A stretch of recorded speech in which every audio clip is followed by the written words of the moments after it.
Another kumbate na po tayo mga busing. Ayong adlaw nyo lang tanan. Mga ni karon. Dili ta magsugod na ning grabe ka batsi ni. So karon subida ta ning batsi kayo mga busing. Lisod gani kaya ko'y karga ron na ni sa kataw. Dagko na ba ni tawahanan ni. Yan na pa dyan isa ka. Jackhammer mga ipasan nga. Perting dakuwar ba ni jackhamera ni. Bugat po ni. So labig-labyog yun akong motora ni ron mga busing. Kay grabe ni ka. Batsi niya danglog kayo to. Subidaon kayo mga busing. So nga hinahinay lang ko ani. So ipauna na mong kauban na mo maning keeper nga talawan kasi mo subida pero karon no kaya ra man kaya sa motor dai. Ang motor ni mga busing is kuan ni bit nga 110. So kaya ra gyapon siya manggod pud isa. Pero di yun siya pwede kargahag isa kay di pud man balo-balo ng driver ni. So mga busing padong na mi sa moang site. So may buntag mga busing karon ay may karon diri sa among site. Kini bagong site na muli sa Sains Likop. So ang trabaho rin concrete barrier. So ano muna mong sitwasyon rin perti ka ulan mga busing. Nagbun-gabon sa ulan no. Grabe nagabon. So muna mong kan rin pagpayag. Ang pagpayag po nila dito sa pikas grupo. Muna mong adri. Lumer kayo na may trapal man. Extra ako ng patawad doon niya udto. Tawad ako na niya udto. So mga mong sitwasyon diri mga busing, grabe, ulan. Pero duty gyapon mi. So karon taud sa katagbabaw. Kay bago ako na magkaon sa katagbabaw. Tanaw to sila dito nakabarina ba kay nag-coordinate pa mi karon sa kuryente, grabe. Isig kuryente ni. Kini mga banghaus diri mga busing, wala jud ni kuryente. Wala ni kuryente banghaus na diri. Panay. Gamit lang yung solar kay na solar na kan suga.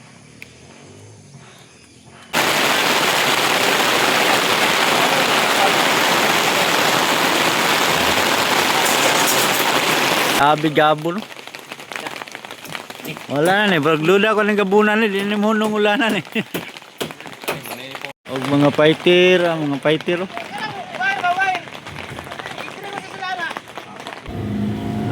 Suka.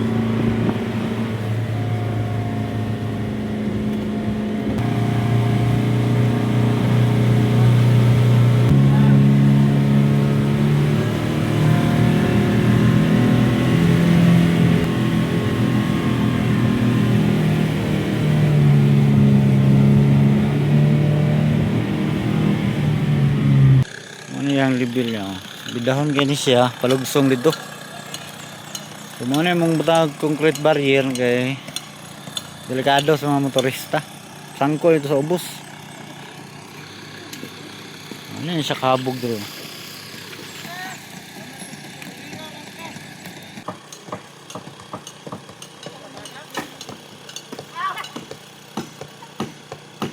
Labayan lang na kahoy.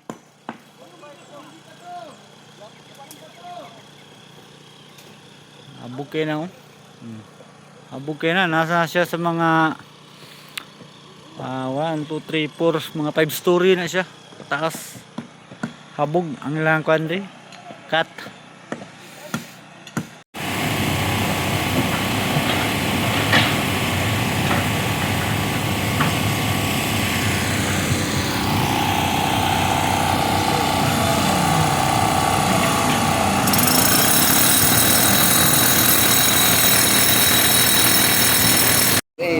Galitan tayo. Grabe ka kapoy itong ason.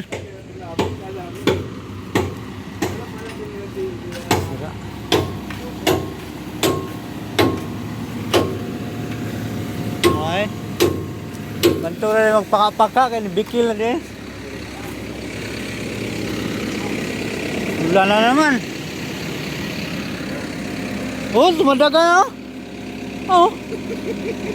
Delikado to ba? Duk-duk lang. Kaya kayo mo ng part? Grabe mga mandirigma. Bisag dumpol ba? Sabi ka ulan. So muna mong sitwasyon diri mga busing oh. Ulan kayo ni diri. Bukid kayo. Habog kayo na. So muna diri ang palugsong, grabe ka palugsong ni. Bro lagi tulak. Mo ni siya palugsong, mo ni siya kailangan din siya butangag barrier.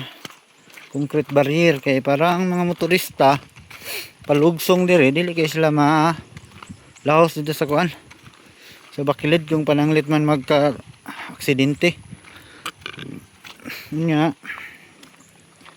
dili po kayo hadlok nga open kayo ang kilid imong makita mag-drive kag motor. Kay kasagaran dire ang ilang komunikasyon dire motor.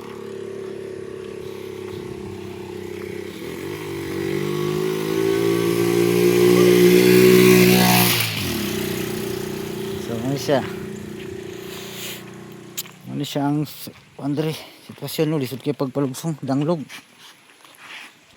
So kailangan yun siya butang barrier. So ano niya mong gitrabaho karon mga busing.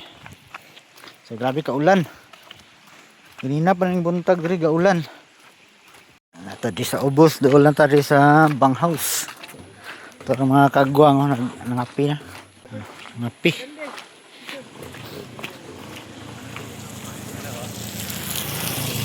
Ya lugsong bilo kulba na lo bilo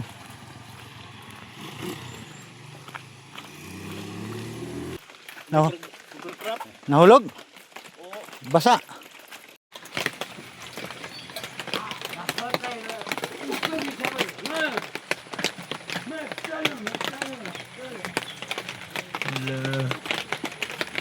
kadua nagmapudlos bakilid kayo.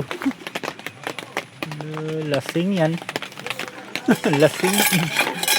Mga busing grabe nag-ulan gud hantod naghapon, hantod karon ulan gyapon no hapon na. Alas 4:30 na ulan lang gyapon gikan sa buntag. So mo na nakadesisyon nami nga muulan nami uli. Diyan namang isa ka grupo rin ito pa man sila sa babaw. Kurente man kuno mong trabaho, mao ni nga delikado mag trabaho mig ulan bisag ginset lang ni pero kusog gyapon ng kurente ni. 220 volts mga po ng labay yan. So mo na kung pahipos na lang sila ang extension ng genset kay muli na mayroon taod-taod. So mo na siya hantod karon no bluya sa mga ano labante kay basa kayo. So mo na mong gamit ng genset to gamay lang siya pero kusog kay siya ng genset ni. Kuya kay kambutso naka-muffler ba? So karon na may mga sakyanan nga muna og so kauban naman gyapon sa kumpanya ni. So mo ni sakyan lang niya mo ning service mekaniko katong nag-aya sa bakho ganina. So ako lang sang ipasakay ani kay para hits na siya kay ang isa ka sakyanan layo pa to gyudtuan. Unya pa to maabot mga alas 5 siguro. Pareha na siyang sakyanan ni light is mo gyapon ni siya. Pero mo na nila sakyan karon padung sa ubos sa na may banghaus sa ubos nya katong manguli madto meron dito sa mga main nga banghouse nay mosakay sa kuha isa napoy magmotor duha mi ka motor ang muli karon so mabilin dire mo ning sakay ning light is so kini mo ning siyang tawana ko ning kargahon ni dako-dako ra tawanan niya pero bang kuha na rod nanglog nga gyanan hasta tama yun ning kumbate na magpalugsong ani ron so kadto lang mga busing kay mauli na mi kay lamin na kayo ikapi-kapi dito sa banghouse niya tulog-tulog ugma na pod mga busing kumbate na pod mi ugma ni salamat mga busing sa pagtanaw God bless.